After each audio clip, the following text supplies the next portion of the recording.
Hello dear viewer, two very exciting 4K discs to talk about today. Two classic English comedies from Ealing Studios. It is The Lavender Hill Mob and Kind Hearts and Coronets. These 4Ks are both from Studio Canal, and I'm going to be talking about these and showing you exactly what you get when you buy these yourself. Now, if you haven't heard of either of these films, you haven't heard of Ealing Studios. They are a classic British film production studio who made some of the best dramas and comedies from the 40s onwards. So if you are a fan of classic cinema in any manner, these are films to give a shot and try out because I love them. I think they're so charming, so funny, so well made, beautifully shot and acted.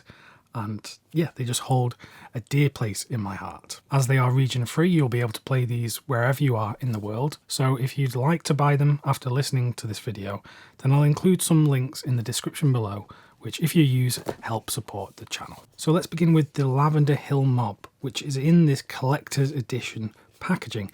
This very much matches an older release, which is the Lady Killers on 4K. You can see here, they do look rather similar and they would look great on the shelf together. It comes in this nice rigid hard case and there is lots of extra stuff inside, which I'm going to get into in a minute, but let's talk about the film. This is a fantastic 4K presentation of the Ealing Studios classic. The story is about this man who transports gold securely for a bank and he's about to retire. He is very unassuming. You would never suspect him in any wrongdoing. So he decides that he's going to help steal this gold, reforge the gold into models of the Eiffel Tower, and then ship them to France, so no one will ever suspect anything. As you can imagine, things do not go smoothly, and comedy ensues from there. Alec Guinness and Stanley Holloway are a perfect double pairing for this.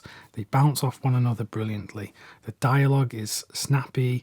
The film is shot beautifully in black and white by Douglas Slocum, the great cinematographer who shot many of the great dramas and comedies of the period, but would go on to shoot Indiana Jones later on. The 4K restoration that has been used on the disc has been done by Silver Salt Restoration.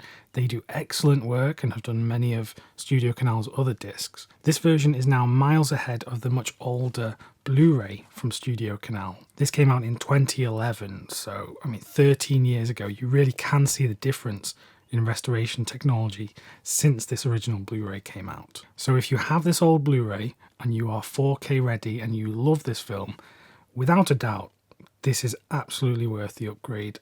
I just recommend it 100%. In terms of special features on the disc, it carries over all of the old ones from this Blu-ray, including the introduction from Martin Scorsese, an audio interview with Charles Crichton, and along with the features on this Blu-ray, you do get two new things in the form of an analysis of the film from Benedict Morrison, and then there is a Q&A with Paul Merton from the London Comedy Film Festival, which I loved listening to. Before we finish, let's just have a quick look at what you get inside the package. First of all, you get some art cards in this pop art style. These are from Art and Hue, and there's actually an advert for if you wanted to buy any posters from them within here. So if you like this kind of design and want more, then you can check that out. Then we get a poster. This is obviously the artwork that is on the front of the release. There is a second film poster from a much older release of the film.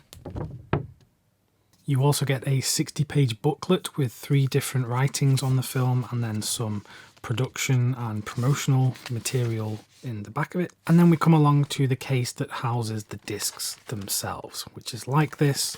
And inside you get the 4K disc and the Blu-ray disc. So in case you couldn't tell, I absolutely love this release, thoroughly recommend it, and it's such a mind-blowing upgrade on the much older Blu-ray. But the fun does not stop there. We have Kind Hearts and Coronets on 4K. This is arguably the more famous film out of these two, and I would actually say it's my favourite of these two. I think this is the better film all round. This is another film that features Alec Guinness. This time he's playing 8 different characters from the same family, all of whom are the target of one of their relatives, played by Dennis Price, who is trying to off them all so that he can inherit the family estate. This is an act of revenge because he sees that his mother was unfairly maligned by the family and he wants to take everything from them. It sounds quite sinister, and the story would be if it weren't for the fact that it is framed as a comedy. and the comedic performances, especially from Alec Guinness, are just incredible. Directed by Robert Hamer and again shot by Douglas Slocum, it's a stunning film and it looks beautiful on the 4K. You can see absolutely everything in the black and white image and it just looks so pleasing and it's just such a good watch. As you can see, this just gets the standard edition slipcover treatment. There's no special edition, and inside you just get a case with the 4K and the Blu-ray. Now you can tell that the Blu-ray is not new for this release because it actually has the old BBFC logo for the universal rating. I suspect that Studio Canal did not want to do a 4K collector's edition of this because it had a Blu-ray collector's edition just 5 years ago. As you can see, the artwork is exactly the same, and it had much of the similar contents that you would find in the Lavender Hill collector's edition that I've just shown you. This Blu-ray collector's edition was for the 70th anniversary of the film. This was when the 4K restoration was done back in 2019 that was used on this Blu-ray. So this was already an upgrade over Studio Canal's much older Blu-ray version of the film. And that 4K restoration used on this Blu-ray is the same one used on this 4K disc as far as I know. Now Studio Canal have stuck a brand new restoration sticker on the front of this. They tend to do that with a lot of their discs when they have new restorations. In actual fact, I don't think this counts as a new restoration because it was done 5 years ago. The film does of course look different on the 4K disc because the technology has improved and you can get more detail out of the increased resolution. All of the special features are carried across from the old Blu-ray, so you can get all of those on the 4K disc. And this does include the audio commentary with Kat Ellinger, which as far as I know, I didn't actually check, is not on this because it's not listed on the back, but it was included on Kino Lorber's Blu-ray that was released a few years ago. So I very much had a great time revisiting the film on the 4K. I think it looks beautiful. It probably will never look much better than this. The same with Lavender Hill Mob. So Studio Canal and Silver Salt Restoration, they've done a brilliant job across these two discs. And if you were hovering over buying these but you were waiting to just get some sort of second opinion, then I would say go for it. They are well worth the money. So that was my quick thoughts on these two new releases and a bit of an unboxing. Again, if you want to get these, I'll include some links in the description, which if you use, they help support the channel at no additional cost to you. If you'd like some more 4K recommendations and boutique Blu-ray recommendations from me, just click the video that's presented on screen right now. Thanks very much for watching, and I'll see you soon.